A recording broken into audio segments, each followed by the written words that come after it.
Salut, bienvenue dans cette nouvelle série de vidéos où je vais t'apprendre à faire fermenter des trucs.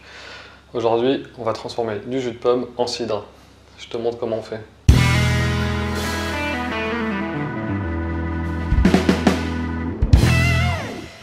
Pour faire du cidre à la maison, il y a deux solutions. Soit tu as des pommes et un pressoir, soit tu fais comme moi, tu achètes deux jus de pomme, un sachet de levure spécial cidre, du sucre, un seau de fermentation, un peu d'eau, et on va attendre un mois que la transformation se fasse. Pour faire 10 litres de cidre, j'ai besoin de 5 litres de jus de pomme, 100% pomme. On évite de prendre des jus qui ont d'autres ingrédients à l'intérieur.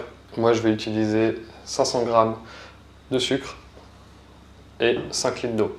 5 litres d'eau chaude, tout simplement parce qu'on va vouloir dissoudre le sucre dans l'eau. Ensuite, il me faut le sachet de levure. Ici, c'est du Safe Cider de chez Fermentis, mais tu peux utiliser n'importe quelle levure à cidre.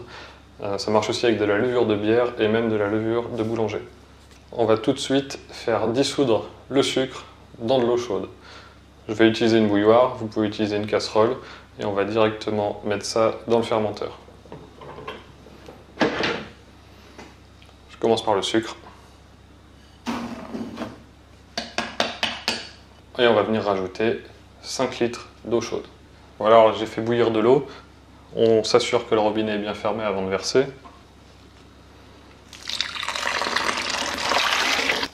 Et on remue pour faire dissoudre le sucre.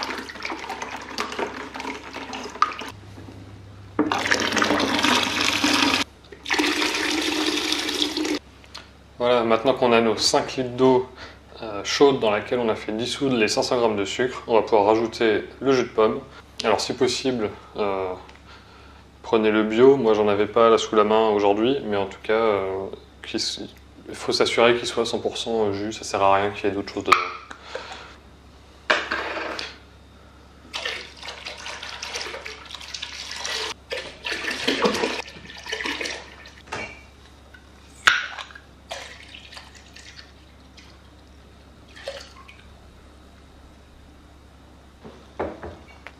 Voilà, une fois qu'on a mis le jus de pomme dans le seau, on va attendre que la température descende légèrement puisqu'on a mis de l'eau chaude.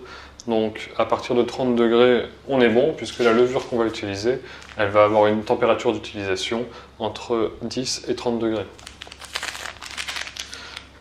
Voilà, alors là ici, on est largement au-dessus de ce qu'indique le thermomètre, c'est-à-dire qu'on est au-delà des 32 degrés. Du coup, ce que je vais faire, c'est que je vais laisser le seau ici, je vais retirer ma cuillère.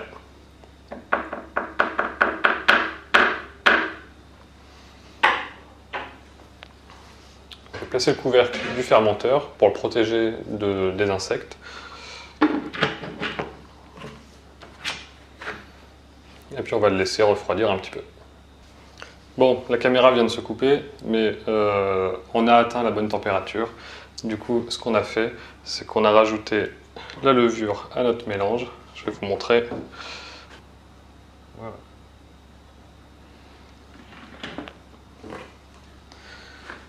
Donc maintenant, on va laisser le fermenteur à température ambiante dans l'endroit le plus frais de la maison.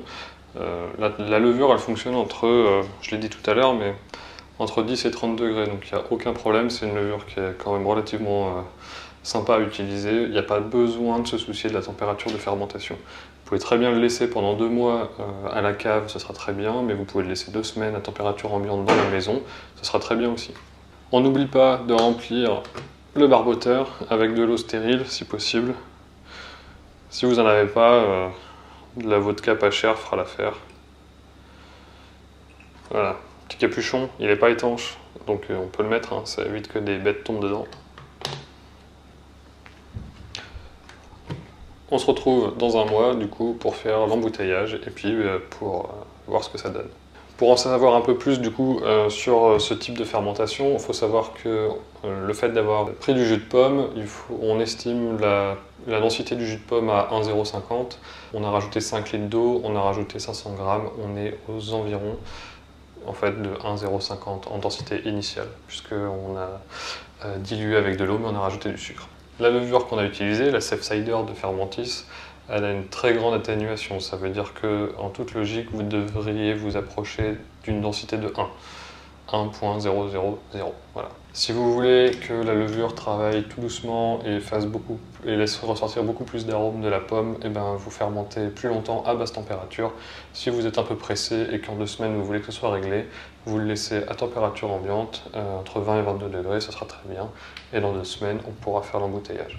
Si jamais vous avez des questions sur cette fabrication, n'hésitez pas à me demander dans les commentaires. Si vous voulez d'autres recettes de fermentation diverses, c'est pareil, demandez-le.